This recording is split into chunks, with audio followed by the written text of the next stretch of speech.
మీ ఎలాంటి వ్యాపార ప్రకటనలకైనా వెంటనే మా ఛానల్ సంప్రదించండి. వీక్షకులందరికీ నమస్కారం. ఫిబ్రవరి మాసంలో మీకు ఏ విధమైనటువంటి గ్రహస్థితి కలగబోతూ ఉన్నది అనేటువంటి విషయాన్ని మనం ఈ వీడియో ద్వారా క్లుప్తంగా తెలుసుకునేటువంటి ప్రయత్నం చేద్దాం. జనవరి నెలలో సంక్రమించినట్టే ఫిబ్రవరి మాసంలో కూడా పంచగ్రహ కూటమి, షడ్గ్రహ కూటమి సంభవించడానికి కూడా అవకాశం ఉన్నది. అయితే ఈసారి మకరంలో కాకుండా కుంభరాశి యందు ఈ పంచగ్రహ కూటములు ఇవన్నీ కూడా ఏర్పడబోతూ ఉన్నాయి. అలాగే ఫిబ్రవరి మాసంలో ఉండేటువంటి గ్రహస్థితిని గనక మనం ఒక్కసారి గమనిస్తే మిథున రాశి యందు గురుడు సంచరిస్తూ ఉన్నారు. అలాగే సింహరాశి యందు కేతువు యొక్క సంక్రమణం జరుగుతూ ఉన్నది, కేతువు సంచరిస్తూ ఉన్నారు. అలాగే కుంభరాశి యందు రాహువు ఉన్నారు, మీనరాశి యందు శనైశ్వరుడు. ఈ 4 గ్రహాలు అలా స్థానంలో ఉన్నాయి. అయితే 13వ తారీఖు వరకు రవి యొక్క సంచారము మకర రాశి యందు ఉంటుంది. 13వ తారీఖు తదుపరి రవి యొక్క సంచారము కుంభరాశిలోకి వెళుతోంది. ఇది ఒక్క విషయాన్ని మనం పరిశీలన చేస్తే కుంభరాశిలో ఇప్పటికే రాహు యొక్క సంచారం ఉన్నది. ఈ 13వ తారీఖు దాటాక రవి కూడా కుంభరాశిలోకి ప్రవేశం చేయబోతూ ఉన్నారు. రవి రాహువులు కలిసి ఉండడం వల్ల అది పితృదోష కారకంగా మనం చెప్పుకోవచ్చును. జనరల్గా అయితే రవి రాహువు కలిసినప్పుడు సూర్యగ్రహణాదులు ఇవన్నీ ఏర్పడుతూ ఉంటాయి. అయితే ఈసారి మన భారతదేశంలో ఏ గ్రహణాలు కూడా ఇప్పుడు కనబడడం లేదు. కాబట్టి గ్రహణ సంబంధమైన విషయాలపై మనం భయపడవలసినటువంటి అవసరం లేదు. కానీ ఇక్కడ రవి రాహువులు కలిసి ఉంటే పితృదోషము వస్తుంది. ఈ 13వ తారీఖు తదుపరి ఫిబ్రవరి మాసంలో ఎవరైతే జన్మించబోతూ ఉన్నారో ఆ శిశువుల పైన ప్రభావం పడుతుంది. అందువల్ల ఎవరైనా ఫిబ్రవరి మాసంలో ఏదైనా సిజేరియన్ ముహూర్తాలు వీటి గురించి అడిగేటువంటి వాళ్ళు చాలామంది ఉంటారు. వాళ్ళకి సూచనప్రాయంగా ఒక మాట ఏమిటి అంటే 13వ తారీఖు లోపులో వీలుంటే కొంచెం పరిస్థితులు అవి సానుకూలంగా ఉంటే ఈ సిజేరియన్ అవి కూడా ముహూర్తాలు మీరు చేసుకోవచ్చును. 13 దాటిన తర్వాత రవి రాహువుల యొక్క కలయిక వల్ల పితృదోషం అనేటువంటిది ఏర్పడుతూ ఉన్నది. అలాగే ఈ పంచగ్రహ కూటములు, దేశారిష్ట యోగములు ఇవన్నీ ఏర్పడుతున్నాయి కాబట్టి అది కొంత జాతకం మీద ప్రభావాన్ని చూపెడుతుంది. కాబట్టి ఆ విషయాన్ని దృష్టిలో పెట్టుకోవాలి. మరీ కాంప్లికేట్ అయిపోతే మాత్రం అంటే ఈ లోపులోనే చేసేసుకోమని కాదు. ఏమన్నా అవకాశం ఉంటే మీకు అవకాశం ఉంటే 13 లోపులో ఈ సిజేరియన్లు ఇవన్నీ కూడా చేయించుకోవడం ద్వారా పితృదోషాదులు రాకుండా ఉంటాయి. ఇది ఒక ప్రధానమైన విషయం. ఇది మీ ఆరోగ్యాన్ని బట్టి ముందుకు వెళ్ళండి, దీంట్లో ఇబ్బంది ఏం లేదు. ఇంకొకటి ఏంటి అంటే శుక్రబుధులు కూడా కుంభరాశి అంతే సంచరించబోతూ ఉన్నారు. అంటే ఇక్కడ 4 గ్రహాలు, రాహుగ్రహము, రవిగ్రహము, శుక్రగ్రహము, బుధగ్రహము, వీటితోటి చంద్రుడు కలిసిన లేదా ఈ మాసం చివరిలోనే కుజుడు కూడా కుంభంలోకి వెళ్ళబోతూ ఉన్నారు.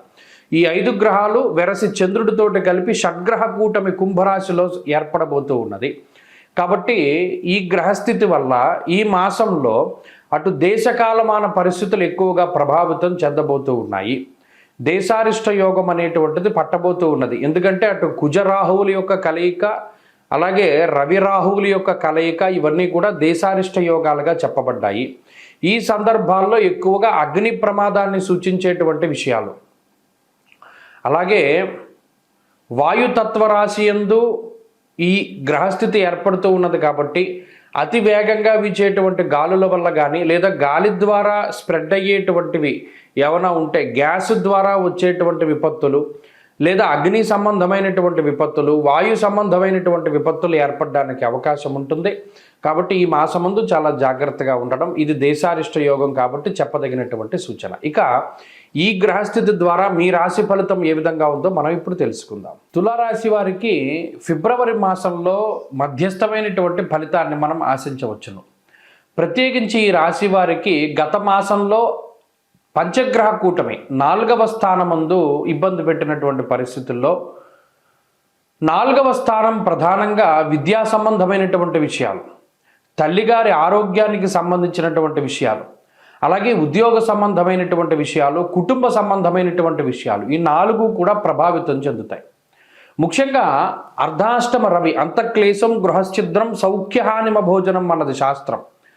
అలాగే అర్ధాష్టమ కుజుడు భాగ్యహానిర్ భయం క్రూరం బంధువైరం ధనక్షయం అన్నది శాస్త్రం. అంటే మనకు ఉండేటువంటి ఆలోచనలు కానీ మన ప్రవర్తన కానీ చాలా అగ్రెసివ్గా ఉంటుంది. ఇప్పుడు ఈ ప్రతికూలమైనటువంటి గ్రహస్థితి అర్ధాష్టమ స్థానం నుండి పంచమ స్థానానికి వెళుతున్నారు. దీనివల్ల అనుకూలతలు పెరగకపోయినా ప్రతికూలతలు తగ్గుతాయి. అంటే విద్యా సంబంధమైనటువంటి విషయాల్లో ఇబ్బందులు తగ్గడం, ఉద్యోగ సంబంధమైనటువంటి విషయాల్లో ఇబ్బందులు తగ్గడం, తల్లిగారి ఆరోగ్యం మెరుగుపడడం, కుటుంబ సంబంధమైనటువంటి విషయాలు బాగుపడడం లాంటి విషయాలన్నీ కూడా ఈ మాసమందు మనం చూడవచ్చును. అలాగే దేహాలస్యం మనస్తాపం సుహృత్కేశం ధనక్షయం అన్నది శాస్త్రం. ఇప్పటి వరకు మన స్వార్థం మనం చూసుకోలేదు కదా, ఇతరుల కోసమే మనం కష్టపడ్డాం, ఇంకొకరి కోసం ఆలోచించాం, కానీ మన కోసం మనం చూసుకోలేదు. ఇప్పుడు మన కోసం మనం చూసుకోవాలి, ఆలోచించాలి అనేటువంటి థాట్ పెరుగుతూ ఉంటుంది.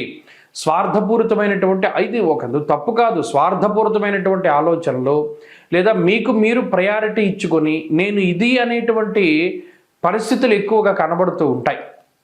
నేను ఇలా అవ్వాలి, ఇక్కడికి వెళ్ళాలి, ఈ పని చేయాలి, ఈ ఉద్యోగం చేయాలి అనేటువంటి ఆలోచనలు ఎక్కువగా వస్తూ ఉంటాయి. ఈ రకమైనటువంటి ఆలోచనలకి గ్రహస్థితి కారణమవుతుంది. అలాగే దేహాలస్యం మనస్తాపం, కొన్ని సందర్భాల్లో ఆశించినటువంటివి ఆశించినట్టుగా జరగకపోవడం వల్ల వచ్చేటువంటి మనస్తాపం ఎక్కువగా ఉంటుంది.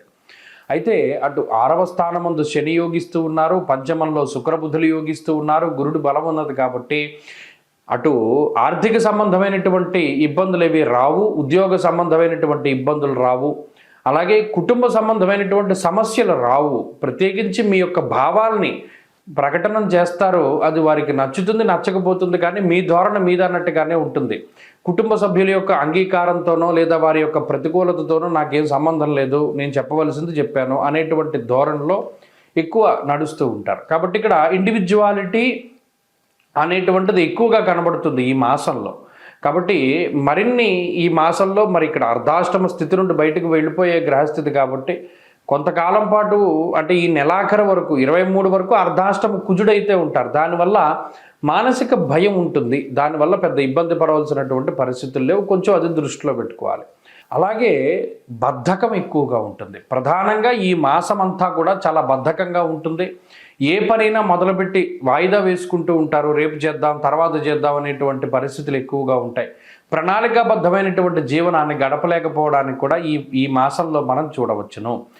ఈ మాసంలో మరిన్ని శుభ ఫలితాల కోసం ఎక్కువగా సుబ్రహ్మణ్య ఆరాధన చేయడం చెప్పదగినటువంటి సూచన.